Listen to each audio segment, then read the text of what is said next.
Bon, la vidéo sera en deux parties, du coup, je suis désolé, parce que du coup, avec mon doigt, j'ai appuyé sur le bouton de verrouillage de mon téléphone. Ah, il y a une belle fissure là, là. Et ce qui m'inquiète, il y en a une ici. Ce qui m'inquiète, en fait, c'est que j'ai nettoyé l'essence.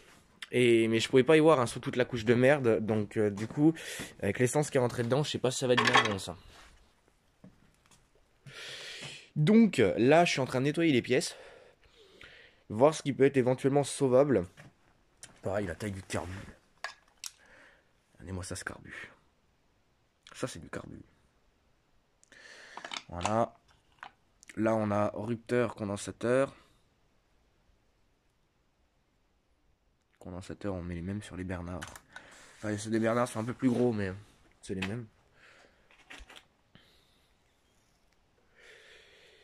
Et il y a un autre problème, c'est ça. Alors, je ne connais rien à propos de cette machine. Je ne connaissais même pas ce modèle. Pour moi, donc là, on a la partie où on met la chaîne. Étrangement, c'est pas bouffé. Par contre, ce qui m'étonne, c'est que donc j'ai cette pièce-là, la cloche. J'ai l'écrou qui doit se balader là. Oh, il est resté coincé dans la douille. J'ai l'écrou de serrage. Par contre, pour moi, il manque une pièce. Pour moi, il manque l'embrayage. Alors, est-ce qu'il y avait un embrayage sur cette machine? Ou est-ce que, comme les vieilles tronçonneuses, certains modèles, les chaînes tournaient en permanence? Je ne sais pas. Donc, si quelqu'un a des informations sur la tronçonneuse, me dire est-ce qu'il y avait réellement un embrayage dessus ou est-ce qu'il n'y en avait pas? C'est juste la cloche comme ça, mais ça me surprend qu'il n'y ait que la cloche quand même. Parce qu'en plus, la cloche, j'ai compris pourquoi elle avait du jeu, parce qu'en fait, il n'y avait pas la cage à aiguille dedans. Donc, c'est aussi ça pourquoi il y avait du jeu. Donc, si quelqu'un a des infos par rapport à cette machine, si quelqu'un connaît le modèle ou ce genre de choses, bah, je suis preneur d'infos parce que moi, au final, j'ai rien. Hein. J'ai strictement rien sur cette machine. Alors, je vous dis, hein, pour démonter, c'est un peu compliqué. On s'y amuse pas mal. Là, au niveau du lanceur, bon, c'est sale, mais ça peut être sauvable. Donc, ouais, si quelqu'un a des infos par rapport à cette machine, je sais pas, genre une revue technique ou un machin comme ça, même si j'en doute, hein, parce que ça, voilà. Bah, je suis preneur d'infos parce que j'ai essayé de chercher sur internet et j'ai pas trouvé grand chose. Donc c'est un peu compliqué. Donc ouais, est-ce qu'il y avait un embrayage? Est-ce qu'il n'y avait pas d'embrayage sur cette machine? Est-ce que la cloche, parce qu'il y a certaines tronçonneuses, des vieux modèles, on mettait en route la machine, la chaîne tournait directement. Donc est-ce que...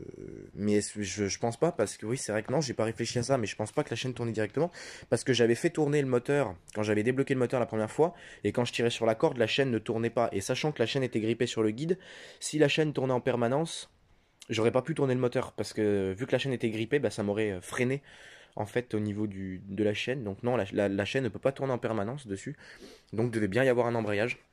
Donc bon, j'ai pas l'embrayage. Euh, Bon,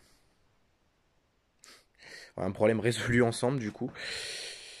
Ouais, concrètement, je sais pas. C'est pas mal. Là, bon, le carter de guide, vous l'avez déjà vu, hein, je vous l'ai montré après sur une vidéo. Là, il est en train de se péter là. Là, bon, là, il est complètement éclaté. Voilà. Donc là, ouais, je vous dis déjà, je fais l'inventaire, on va dire, des pièces. Je suis en train de laver les pièces au fur et à mesure. Je vois un peu ce qui peut être sauvable ou pas, parce qu'il y a des pièces de cassées. Il y a des vis qui ont pété dans la manipulation de démontage, parce que c'était grippé. Hein. De toute façon, ça c'est une machine qui a pris l'eau, parce que quand je vois le cylindre, ça peut être que de l'eau hein, qui fait ça. Enfin. Sinon, bon. Alors, hier j'ai fait...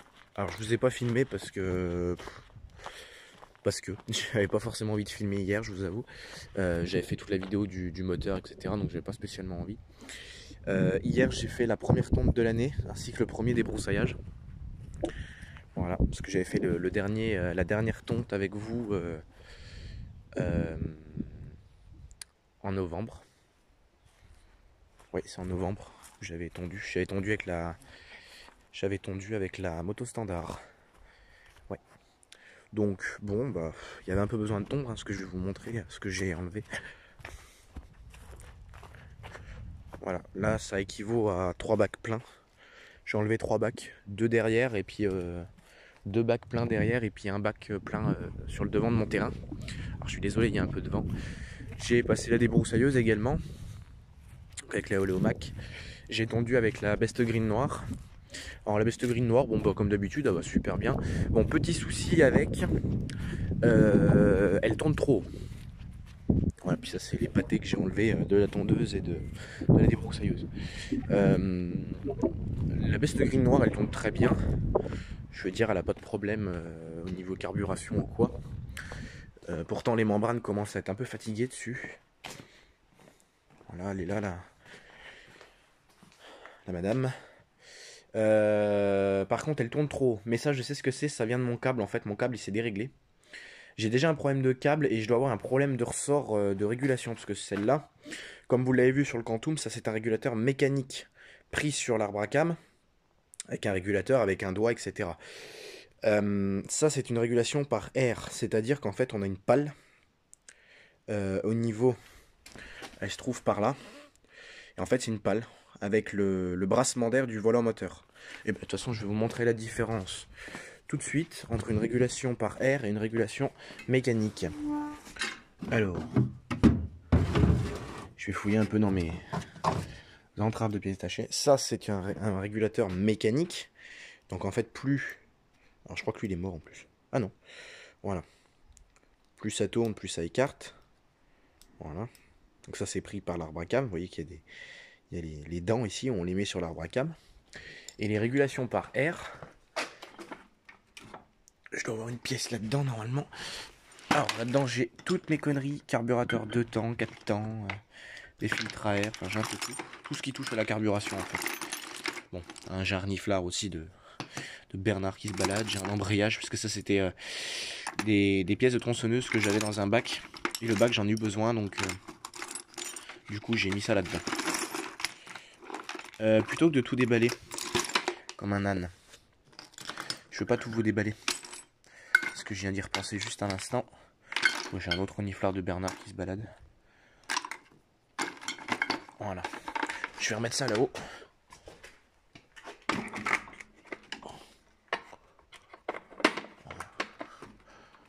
C'est un peu galère, je commence à manquer de place au niveau de mes étagères.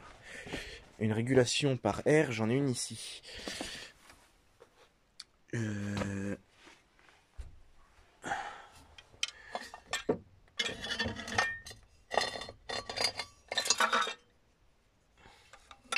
Ah puis ça, vous voyez, ça c'est pas un régulateur. Ça c'est un barboteur, c'est pour projeter l'huile. C'est pris aussi sur la bras gamme. Puis ça projette l'huile. Voilà. Mais c'est pas un régulateur celui-là. Et voilà, une régulation par air, j'en ai une ici. Voilà, la différence entre une régulation par air. Donc ça c'est une pale qui est connectée, vous imaginez mon doigt c'est le volant moteur. Plus ça va tourner, plus ça va envoyer d'air. Donc la pale, hop, elle va s'ouvrir. Et on va accélérer le moteur.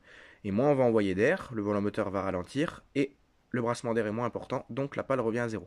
Voilà, ça fonctionne comme ça. Voilà. Donc c'est pas tout à fait les mêmes montages. Et dessus, on a ce qu'on appelle un ressort de régulation, qui est légèrement différent du ressort de régulation du Quantum. Parce que le Quantum, c'est un ressort qui est comme ça. Là, on a un ressort de régulation qui se trouve normalement dans le bazar. Là, ici. Voilà. Bah là, il y en a même deux d'ailleurs. Voilà.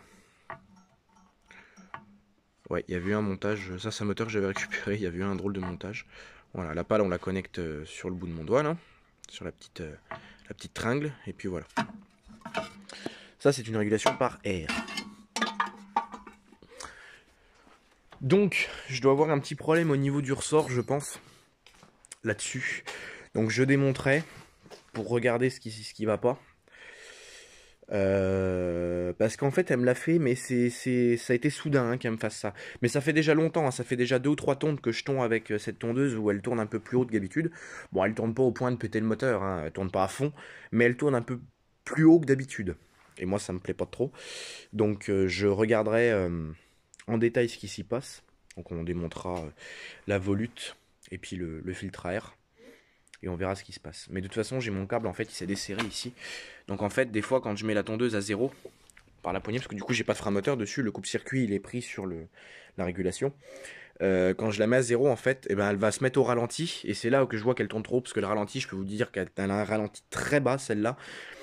Et quand je la mets au ralenti, enfin que je l'arrête, ou je mets la poignée à zéro, en fait, elle a tendance à vouloir rester au ralenti. Donc je suis obligé d'un peu, des fois, pousser un peu le câble à la main, etc. pour qu'elle s'arrête. Voilà. Donc bon, bah écoutez, c'est tout pour cette vidéo.